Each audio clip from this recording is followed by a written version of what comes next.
So hello everyone, here I am with Scott Thornbury, and we're going to discuss and continue the discussion from BRELT chat about evaluation. And I would like to ask some questions to Scott. Hi Scott, Hi Bruno. how Hi are you? everybody. How are you doing? Pretty good. Good, Thank you. good.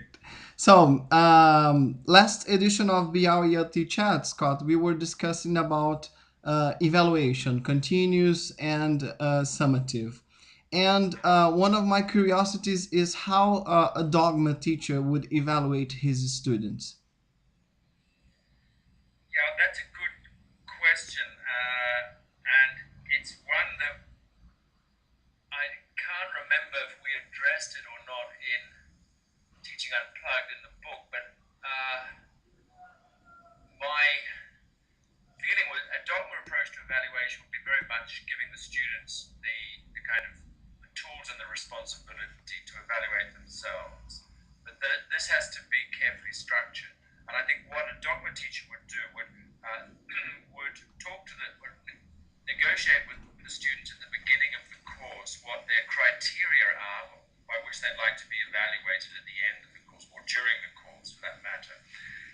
And these could be sort of posted on the wall or whatever, and they're available then to return to, and then maybe to renegotiate as the course continues. And then at strategic points in the course, students can self-evaluate themselves individually and also as a group according to these criteria. So, for example, one criteria that may we want to improve our spoken fluency, um, which is not something that's easy to test, but if they have a sense, at least, that their fluency has improved, then they can grade themselves on a scale from 1 to 10 or whatever. I So see. that's what I go on. Okay, so I see when a teacher starts with the students or a group of students, they set up a list of criteria or goals or aims, and at the end of the term or the semester or whatever they have set up, they come back to this criteria and they evaluate themselves through that. Yeah, that would be one way. That would be a sort of in a sense, the testing is then all part of the negotiation of the syllabus. So you're negotiating what you want to achieve, and then you are evaluating it as you go along. Um, but there's also possibility of doing more kind of language-focused tests using, again, that the students themselves design. So, for example, there's a lot of software now available on the internet for making vocabulary tests, for example. I And see. so, I would direct them to those kind of tools where they can then feed in the vocabulary that's come up during the course and create their own tests where they can and maybe do that in pairs or groups and then test each other. And you say, well, where do they get this vocabulary from? Well, from their notebooks, from any kind of text that they've produced, from any kind of summaries of the lessons that maybe have been produced and put onto the class blog or whatever.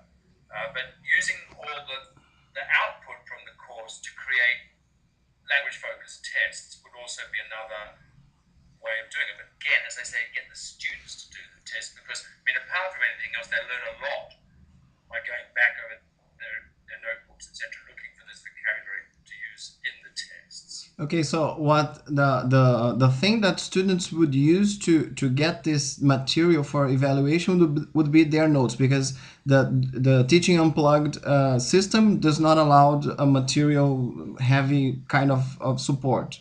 So Well, I mean, this it would, would yeah, I come mean, from the students' notes. Is that what you exactly. mean? So I'm assuming that they wouldn't have a course book then, or they wouldn't, but they would certainly be keeping a record of their own lessons, and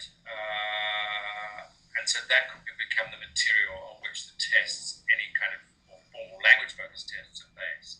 I mean, like any text they produce, could then also be turned into gap fills, um,